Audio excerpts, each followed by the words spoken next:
अहम कंगलई मैजब इंडियन ताबीरी बुखाई की पुनो पोदों की मरुप निथम सलाम ने कोप नो नुक्रम जरे मदी तराम नो चरी ngasi mayam no biri sini imphal gi mayol imphal gi khairoman bazar da ngasi mi asuki madi kyam na chille base tai kari matagi nate manipur gi khwai gi chawp ningol singi harau kumhai ningol chakop gi maktani ningol chakop asiga mari lenana ningol singi puning da kari fauri ba kari khalliba amadi kumhai asina lakpada manipur gi miyam gi thamoida kari fauri ba habdu mayam punama khangminasi video asibu makhata na biyeng ta don lebiyo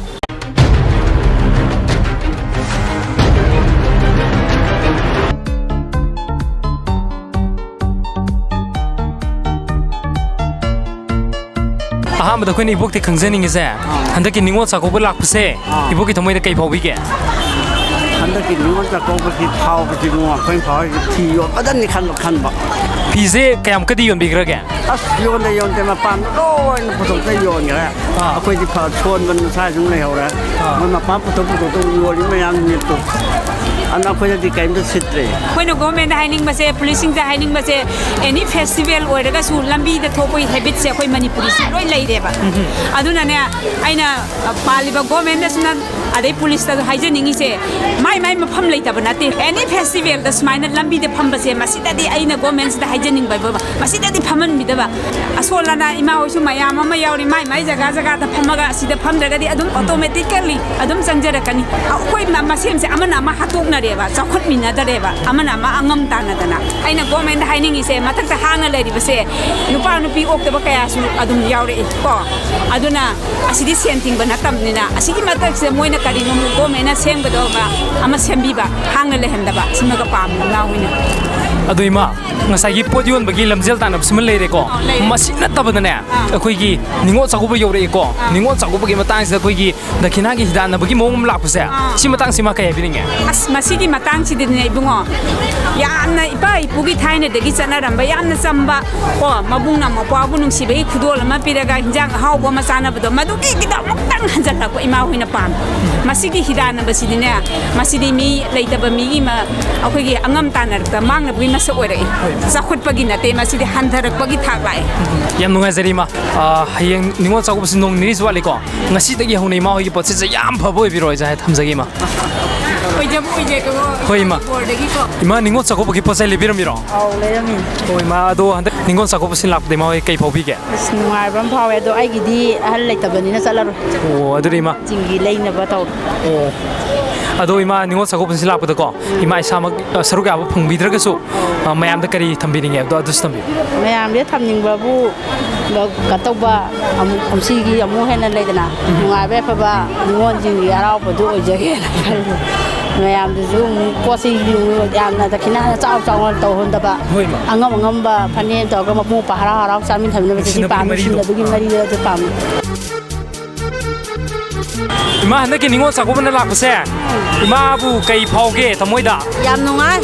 handa ki ningo chaguba chida icha tigala aga tak chara ama chamin ni hai ba gi harau ba je ima da phawe ado ima masigi nungai bse masigi mathakta koi pot sit pagi nungai bse ke am yam leibjano poti thaina natre cha ja yam nungai ba tawdre sit pa yam hangre kari gino da mapalong gi pot sina helak ba koi manipur gi poche ya pa makta ba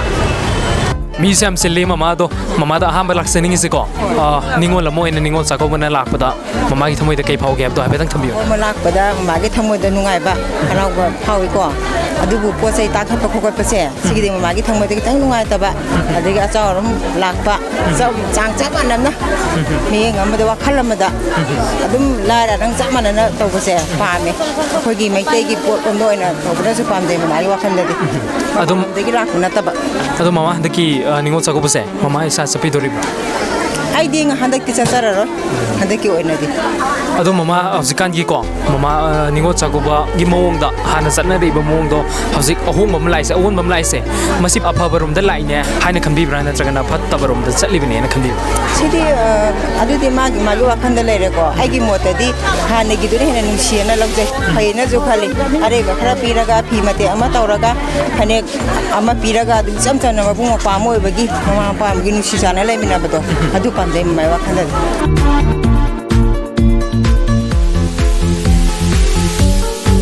ꯅꯤꯉꯣꯜ ꯆꯥꯛꯀꯧꯕꯅ ꯂꯥꯛꯄꯁꯦ ꯀꯩ ꯐꯥꯎꯒꯦ ꯃꯇꯤꯛ ꯅꯨꯡꯉꯥꯏ ꯍꯥꯏꯇꯥꯔꯦ ꯑꯗꯨꯒ ꯅꯤꯉꯣꯜ ꯆꯥꯛꯀꯧꯕꯒꯤꯀꯣ ꯂꯩꯁꯥꯕꯤꯕꯨꯗꯤ ꯑꯣꯏꯕꯤꯔꯦꯀꯣ ꯑꯗꯨꯕꯨ ꯍꯧꯖꯤꯛꯀꯥꯟꯒꯤ ꯅꯤꯉꯣꯜ ꯆꯥꯛꯀꯧꯕꯁꯦ ꯂꯥꯛꯏꯕ ꯇ꯭ꯔꯦꯟ ꯃꯃꯥꯡꯗ ꯂꯩꯔꯝꯕ ꯇ꯭ꯔꯦꯟꯗꯨꯒ ꯍꯧꯖꯤꯛꯀꯤ ꯂꯩꯔꯤꯕ ꯇ꯭ꯔꯦꯟꯁꯤꯒ ꯑꯍꯣꯡꯕ ꯀꯔꯤ ꯗꯤꯐ꯭ꯔꯦꯟꯁꯇꯤ ꯂꯩꯌꯦꯅ ꯈꯟꯕꯤ ꯍꯧꯖꯤꯛꯁꯦ ꯃꯣꯏ ꯍꯧꯖꯤꯛ ꯃꯃꯜ ꯑꯍꯦꯟꯕ ꯇꯥꯟꯅꯕ ꯍꯥꯏꯇꯥꯔꯦꯀꯣ ꯇꯥꯟꯅꯕꯗꯣ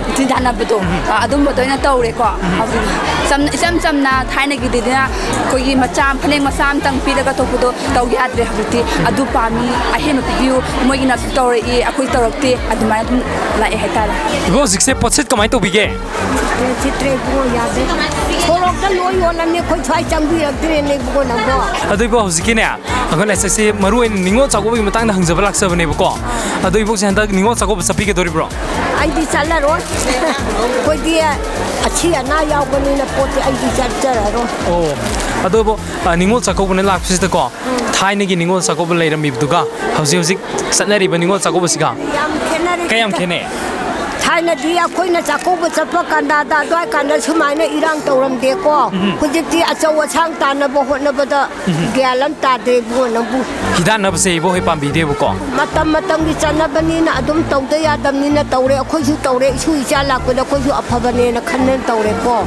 마땀 아코이 마땀 돌때데 아두 메와 칼레이람데바 후지티 이랑 지비 마뚱 이난둠 아코이수 둠 떠오래 아도 뭐 ngasidagidico abogi positse yamne hegat boy biroko se question amani dangzage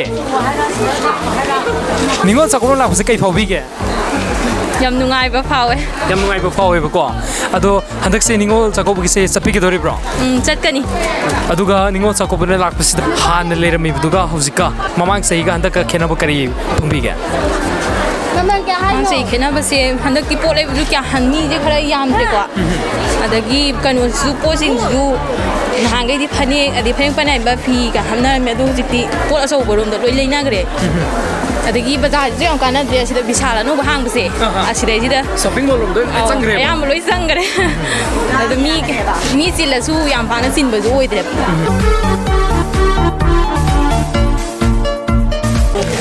이마 호이 닝곤 작업이 포차이 레벨 앞이름이라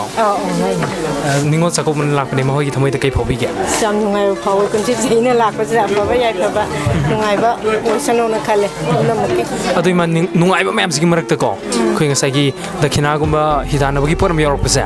ꯃꯃꯥ ꯍꯣꯏ ꯀꯩ ꯅꯨꯡꯉꯥꯏꯇꯦ ꯃꯁꯤꯗꯤ ꯁꯝꯅ ꯍꯥꯏꯔꯕꯗꯅꯦꯀꯣ ꯍꯤꯗꯥꯟꯅꯕꯒꯤ ꯃꯍꯨꯠꯇꯅꯦꯀꯣ ꯃꯕꯨꯡ ꯃꯧꯄ꯭ꯋꯥ ꯑꯣꯏꯕꯁꯤꯡꯅ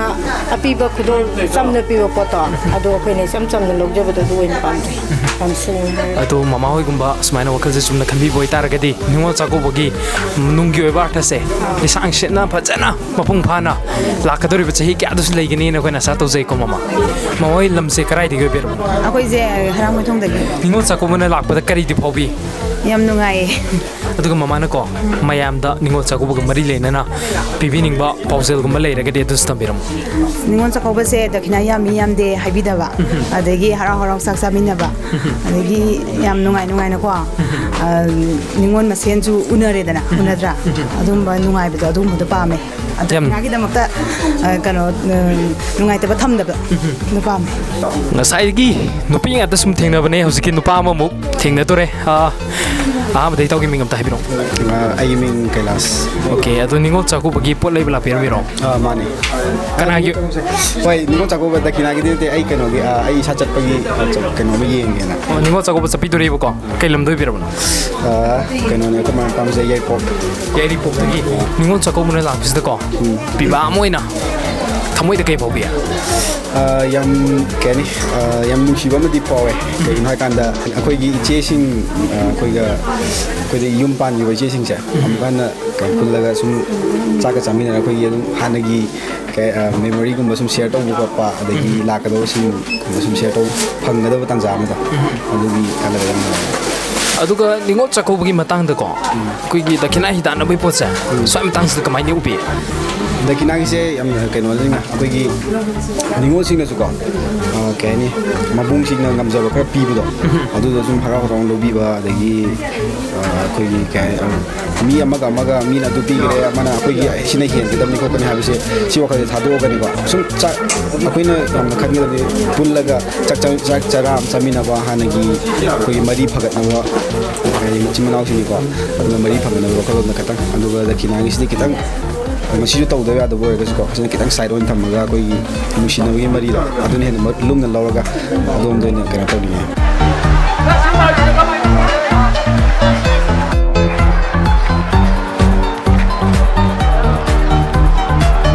ꯑꯍꯥꯟꯕꯗ ꯑꯩꯈꯣꯏꯅ ꯏꯆꯦꯗꯒꯤ ꯈꯪꯖꯅꯤꯡꯉꯤꯁꯦꯀꯣ ꯍꯧꯖꯤꯛ ꯅꯤꯉꯣꯜ ꯆꯥꯛꯀꯧꯕꯁꯨ ꯅꯛꯁꯤꯜꯂꯛꯑꯦ ꯍꯌꯦꯡ ꯍꯪꯆꯤꯠꯇꯃꯛ ꯉꯥꯏꯔꯦꯀꯣ ꯅꯤꯉꯣꯜ ꯆꯥꯛꯀꯧꯕꯁꯤꯅ ꯂꯥꯛꯄꯗ ꯏꯆꯦ ꯍꯣꯏꯒꯤ ꯊꯃꯣꯏꯗ ꯀꯩ ꯐꯥꯎꯕꯤꯕꯒꯦ ꯑꯗꯣ ꯍꯥꯟꯅ ꯊꯝꯕꯤꯌꯨꯅꯦ ꯌꯥꯝ ꯅꯨꯡꯉꯥꯏ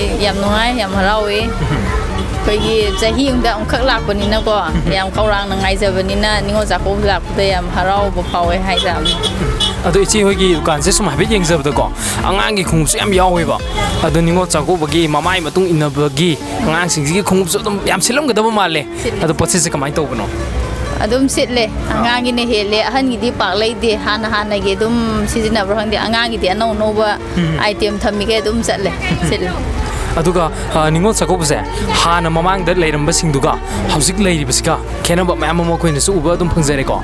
ꯑꯗꯣ ꯏꯆꯦ ꯍꯣꯏꯒꯤ ꯃꯣꯠꯇꯗꯤ ꯍꯧꯖꯤꯛ ꯍꯤꯗꯥꯟꯅꯕꯒꯤ ꯃꯑꯣꯡ ꯑꯃꯗ ꯂꯥꯛꯄꯁꯦ ꯑꯁꯤꯁꯨ ꯀꯃꯥꯏꯅ ꯎꯕꯤꯒꯦ ꯑꯗꯨꯁꯨ ꯍꯥꯏꯐꯦꯠꯇꯪ ꯊꯝꯕꯤꯌꯨꯅꯦ ꯍꯣꯏ ꯆꯥꯛꯀꯧꯕ ꯍꯤꯗꯥꯟꯅꯕꯁꯦ ꯑꯃꯔꯣꯝꯗ ꯍꯥꯏꯔꯗꯤ ꯍꯣꯏ ꯂꯩꯇ ꯂꯥꯏꯔ ꯑꯔꯩꯕꯒꯤꯅ ꯑꯗꯨꯝ ꯌꯥꯝꯅ ꯍꯥꯞꯄꯤ ꯂꯩꯇꯕꯒꯤꯁꯨ ꯑꯗꯨꯝ ꯃꯁꯤꯒꯤ ꯈꯜꯂꯨꯔꯒꯗꯤ ꯅꯨꯡꯉꯥꯏꯖꯗꯦ ꯍꯥꯏꯇꯥꯕꯅꯦ ꯑꯩꯉꯣꯟꯗ ꯑꯩꯒꯤ ꯃꯣꯠꯇ ꯑꯗꯨꯒ ꯅꯤꯉꯣꯜ ꯆꯥꯛꯀꯧꯕꯁꯤꯅ ꯂꯥꯛꯄꯗꯀꯣ ꯀꯔꯤ ꯄꯥꯎꯖꯦꯜꯗꯤ ꯄꯤꯕꯤꯅꯤꯡꯉꯤ ꯅꯤꯉꯣꯜ ꯃꯌꯥꯝꯗ ꯑꯗꯨꯝ ꯍꯔꯥꯎꯕ ꯅꯨꯡꯉꯥꯏꯕ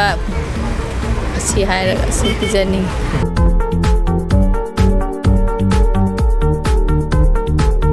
ꯋꯥꯍꯪ ꯑꯃꯅꯤꯗ ꯍꯪꯖꯒꯦ ꯌꯥꯏꯌꯦ ꯅꯤꯉꯣꯜ ꯆꯥꯛꯀꯧꯕꯅ ꯂꯥꯛꯄꯁꯤ ꯃꯥ ꯀꯩ ꯐꯥꯎꯕꯤꯒꯦ ꯅꯤꯉꯣꯜ ꯆꯥꯛꯀꯧꯕꯅ ꯂꯥꯛꯄꯁꯦ ꯅꯤꯉꯣꯜ ꯑꯩꯈꯣꯏꯗꯗꯤ ꯌꯥꯝꯅ ꯅꯨꯡꯉꯥꯏꯌꯦ ꯑꯗꯣ ꯏꯃꯥꯁꯦ ꯁꯤꯡꯖꯨ ꯕꯣꯔꯥ ꯌꯣꯟꯕꯤꯔꯤꯕ꯭ꯔꯣ ꯃꯐꯝꯁꯤꯗ ꯁꯤꯡꯖꯨ ꯕꯣꯔꯥ ꯌꯣꯜꯂꯦ ꯑꯗꯣ ꯅꯤꯉꯣꯜ ꯆꯥꯛꯀꯧꯕꯩ ꯗꯤꯁꯀꯥꯎꯟꯗꯤ ꯂꯩꯇꯕ꯭ꯔꯣ ꯑꯁ ꯂꯥꯛꯀꯣ ꯂꯣꯏꯅ ꯍꯥꯞꯄꯦ ꯑꯩꯈꯣꯏꯗꯤ ꯑꯣ ꯑꯗꯣ ꯅꯤꯉꯣꯜ ꯆꯥꯛꯀꯧꯕꯅ ꯂꯥꯛꯄꯁꯤꯗ ꯀꯣ ꯏꯃꯥ ꯃꯃꯥꯡ ꯆꯍꯤꯗ ꯂꯩꯔꯝꯕ ꯅꯤꯉꯣꯜ ꯆꯥꯛꯀꯧꯕꯒꯤ ꯊꯧꯑꯣꯡꯗꯣ ꯑꯗꯨꯒ ꯍꯟꯗꯛ ꯆꯍꯤꯒꯤ ꯊꯧꯑꯣꯡꯁꯤꯒꯅꯦ ꯀꯩ ꯈꯦꯠꯅꯕ ꯎꯕꯤ ꯍꯟꯗꯛꯅꯅꯦ ꯑꯩꯈꯣꯏꯒꯤ ꯕꯖꯥꯔꯁꯤꯗ ꯀꯥꯔꯛꯄ ꯂꯥꯛꯄ ꯃꯇꯝꯗꯀꯣ ꯈꯔ ꯏꯪꯅ ꯆꯤꯛꯅ ꯁꯨꯝ ꯀꯩꯅꯣ ꯇꯧ ꯂꯩꯗꯅ ꯃꯃꯥꯡ ꯆꯍꯤꯗꯩ ꯍꯥꯏꯔꯨꯔꯒꯗꯤ ꯍꯟꯗꯛ ꯆꯍꯤꯁꯤꯅ ꯌꯥꯝ ꯏꯪꯅ ꯁꯥꯟꯇꯤ ꯑꯣꯏꯅꯅꯦꯀꯣ ꯇꯧꯕꯗꯧꯅ ꯇꯧꯋꯦ ꯍꯟꯗꯛ ꯆꯍꯤꯁꯤꯗ ꯑꯗꯣ ꯏꯃꯥꯗꯤ ꯅꯤꯉꯣꯜ ꯆꯥꯛꯀꯧꯕꯁꯦ ꯌꯥꯎꯕꯤꯗꯣꯔꯤꯕ꯭ꯔꯣ ꯍꯟꯗꯛ ꯌꯥꯎꯗꯣꯏꯅꯦ ꯌꯥꯎꯗꯅ ꯀꯩ ꯂꯝꯗ ꯑꯣꯏꯕꯤꯔꯕꯅꯣ ꯈꯥꯡꯉꯕꯣꯛꯇ ꯑꯗꯣ ꯏꯃꯥ ꯍꯧꯖꯤꯛꯁꯦꯀꯣ ꯅꯤꯉꯣꯜ ꯆꯥꯛꯀꯧꯕꯒꯤ ꯑꯩꯈꯣꯏ ꯍꯤꯗꯥꯟꯅꯕꯒꯤ ꯃꯑꯣꯡꯁꯨ ꯎꯏꯌꯦꯕꯀꯣ ꯑꯗꯣ ꯏꯃꯥ ꯁꯤ ꯃꯇꯥꯡꯗꯗꯤ ꯀꯩ ꯊꯝꯕꯤꯅꯤꯡꯉꯦ ꯑꯩꯗꯤ ꯃꯁꯤ ꯏꯕꯨꯡꯉꯣ ꯑꯩꯉꯣꯟꯗ ꯑꯩꯒꯤ ꯃꯣꯠꯇꯗꯤꯀꯣ ꯅꯤꯉꯣꯜ ꯆꯥꯛꯀꯧꯕꯁꯤ ꯌꯥꯝ ꯍꯦꯟꯅ ꯀꯩ ꯍꯥꯏꯅꯤ ꯑꯩꯅ ꯑꯗꯨ ꯍꯥꯞꯄꯛꯏ ꯑꯗꯒꯤ ꯃꯥꯒꯤꯅ ꯈꯤꯇꯪ ꯍꯥꯞꯄꯤ ꯑꯩꯅ ꯌꯥꯝꯅ ꯍꯥꯞꯄꯤ ꯍꯥꯏꯕ ꯄꯣꯠꯁꯦ ꯑꯩ ꯁꯨꯡꯄꯥꯝ ꯄꯥꯝꯗꯦ ꯍꯥꯏꯕ ꯃꯔꯝꯗꯤ ꯌꯥꯔꯒꯗꯤ ꯑꯩꯗꯤ ꯑꯣꯟꯂꯤ ꯑꯩꯈꯣꯏ ꯆꯥꯛ ꯆꯔꯥꯡꯈꯛ ꯆꯥꯃꯤꯟꯅꯔꯒ ꯏꯆꯤꯜ ꯏꯄꯥ ꯑꯣꯏꯕꯒꯤ ꯁꯨꯝ ꯍꯥꯏꯗꯤ ꯃꯥꯡꯒꯣꯟ ꯄꯤꯅꯔ ꯍꯥꯏꯗꯤ ꯃꯥꯒꯤ ꯕꯣꯔ ꯃꯥꯡꯒꯣꯟ ꯄꯤꯅꯔꯒꯀꯣ ꯑꯗꯨꯃꯥꯏꯅ ꯇꯧꯕ खक पामे हाइदी याम कन्ना हिदानबसी पामदेबा मरमदि कना अमना कौबिदब लेतबगी नुंगाइतबको कना अमना कौबिनब लेरगा सुपोट याम हाबिदबगी नुंगाइतबा याम थुइदना असुमबसी तौहनिगे हाइबको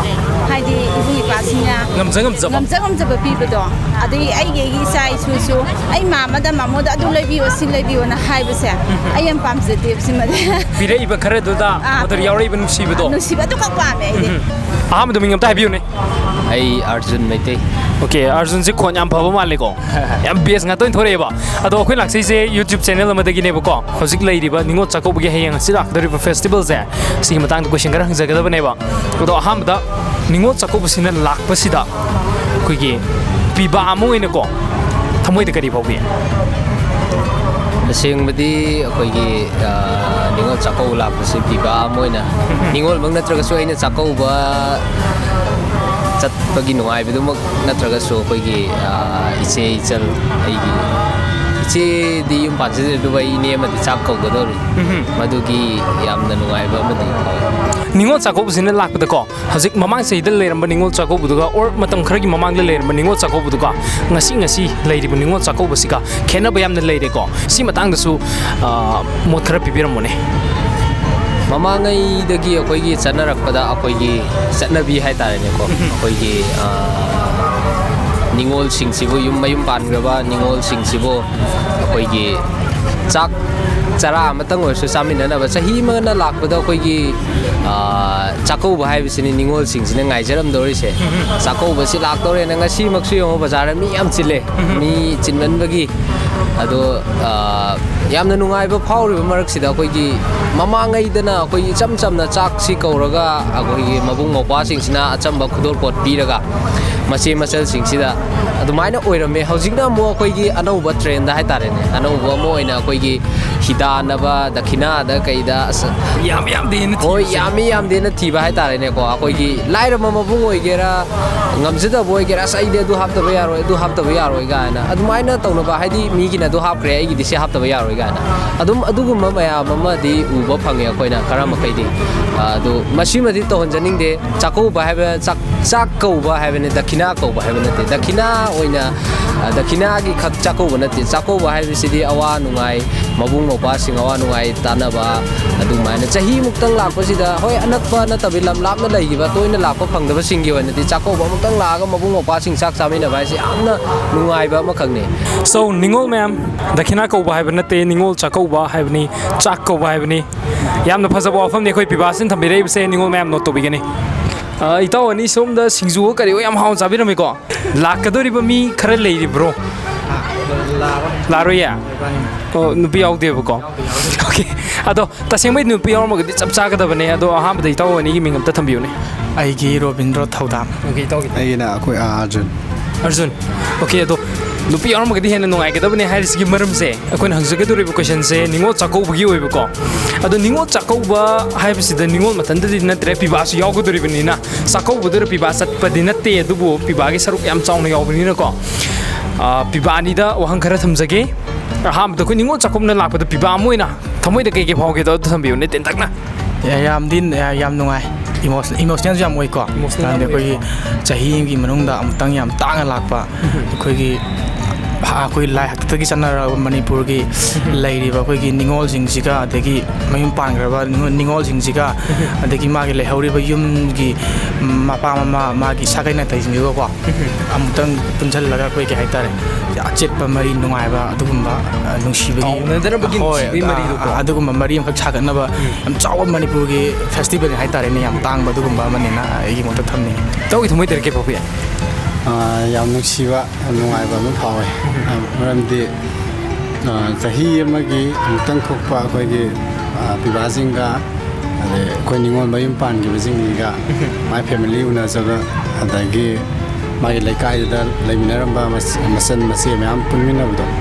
ꯑꯗꯨꯒꯤ ꯅꯨꯡꯉꯥꯏꯕ ꯑꯗꯒꯤ ꯃꯈꯣꯏꯒꯤ ꯍꯧꯈ꯭ꯔꯕ ꯃꯦꯃꯣꯔꯤꯁꯤꯡ ꯃꯌꯥꯝ ꯅꯤꯡꯁꯤꯡꯉꯒ ꯅꯤꯡꯁꯤꯡꯉꯛꯄꯗꯣ ꯃꯌꯥꯝ ꯑꯃꯀꯣ ꯅꯍꯥꯟꯋꯥꯏ ꯁꯨꯃꯥꯏꯅ ꯇꯧꯈꯤꯕꯅꯦ ꯍꯥꯏꯕ ꯑꯗꯨꯗ ꯐꯥꯎꯕ ꯅꯨꯡꯉꯥꯏꯕ ꯑꯗꯒꯤ ꯍꯌꯦꯡ ꯃꯇꯨꯡꯗ ꯀꯩꯗꯧꯔꯤ ꯏꯆꯟꯁꯤꯡꯁꯤ ꯀꯩꯗꯧꯔꯤ ꯏꯆꯦꯁꯤꯡꯁꯤ ꯀꯩꯗꯧꯔꯤ ꯍꯥꯏꯕ ꯑꯩꯈꯣꯏꯗ ꯋꯥꯈꯜꯗ ꯐꯥꯎꯍꯟꯕꯗꯣ ꯑꯗꯨꯒꯨꯝꯕ ꯌꯥꯝ ꯅꯨꯡꯉꯥꯏꯕ ꯀꯨꯝꯍꯩ ꯑꯃꯅꯤ ꯑꯗꯨꯒ ꯃꯁꯤꯅ ꯑꯩꯈꯣꯏ ꯁꯃꯥꯖꯁꯤꯗ ꯇꯧꯔꯤꯕ ꯊꯣꯛꯏꯕ ꯃꯌꯥꯝꯁꯦ ꯍꯥꯏꯕꯗꯤ ꯐꯖꯗꯕ ꯃꯌꯥꯝ ꯂꯩꯔꯤꯁꯦ ꯁꯒꯨꯝꯕꯁꯤꯡꯁꯤꯗꯒꯤ ꯃꯈꯣꯏꯒꯤ ꯋꯥꯈꯜꯁꯤꯡꯗꯣ ꯃꯆꯤꯟ ꯃꯅꯥꯎ ꯍꯥꯏꯕꯁꯤꯅ ꯀꯔꯤꯅೋ ꯑꯗꯒꯤ ꯌꯨꯝ ꯑꯃꯁꯤ ꯀꯃꯥꯏꯅ ꯄꯥꯟꯒꯗꯒꯦ ꯈꯣꯠꯀꯗꯒꯦ ꯍꯥꯏꯕ ꯋꯥꯈꯜ ꯃꯌꯥꯝ ꯐꯥꯎꯍꯟꯕ ꯑꯃ ꯑꯣꯏꯍꯜꯂꯦꯕ ꯃꯁꯤꯒꯤ ꯀꯨꯝꯍꯩꯁꯤꯅꯁꯨ ꯑꯗꯣ ꯁꯤ ꯍꯥꯏꯔꯒ ꯏꯆꯪ ꯃꯌꯥꯝ ꯈꯨꯂꯣꯛꯄꯤ ꯁꯥꯟꯅꯔꯝꯃꯤꯔꯣ ꯀꯣꯏꯁꯟ ꯑꯃꯅꯤꯗ ꯍꯪꯒꯦ ꯂꯣꯏꯅꯃꯛꯇ ꯍꯪꯒꯗꯕꯅꯦ ꯅꯤꯡꯉꯣꯜ ꯆꯥꯛꯀꯧꯕ ꯂꯥꯛꯄꯁꯦ ꯂꯩꯁꯥꯕꯤ ꯉꯥꯛꯇꯅꯤꯀോ ꯈꯜꯂꯒ ꯍꯌꯦꯡꯋꯥꯏ ꯌꯨꯝ ꯄꯥꯟꯈꯤꯗꯣꯏꯅꯦ ꯅꯤꯡꯉꯣꯜ ꯍꯥꯏꯗꯤ ꯃꯤ ꯃꯌꯨꯝ ꯆꯠꯈꯤꯗꯣꯏꯅꯦꯕ ꯑꯗꯣ ꯅꯤꯡꯉꯣꯜ ꯆꯥꯛꯀꯧꯕꯁꯦ ꯍꯌꯦꯡ ꯍꯪꯆꯤꯠ ꯂꯥꯛꯀꯗꯣꯏꯅꯦ ꯅꯤꯡꯉꯣꯜ ꯆꯥꯛꯀꯧꯕꯁꯤꯅ ꯂꯥꯛꯄꯗꯀꯣ ꯀꯩ ꯐꯥꯎꯕꯤꯒꯦ nungai phawe nungai thong phau ya nungai phau se ke ni hoi la ga ta khina pi ne habe ro ni hoi je hoi mayam pun ba chat ba phang dori bu ko mama hoi ga ma hoi ni hoi mayam su na ni je hoi bo hoi Cousin sing. hoi mayam mun da doi ni sum nungai ba phong dok ba do aduga ningol chakoban sinna lakpada ko hojikudi angang wari da sabi wari ado hayeng wai mo wera kanda som su laktoi ba ado hojik leiriba ningol chakoba hayeng hangse lakador bi ni hoi na tragan na lamdam sigi hai tare ko mayam ningol mayam sida kari pausal di pibininga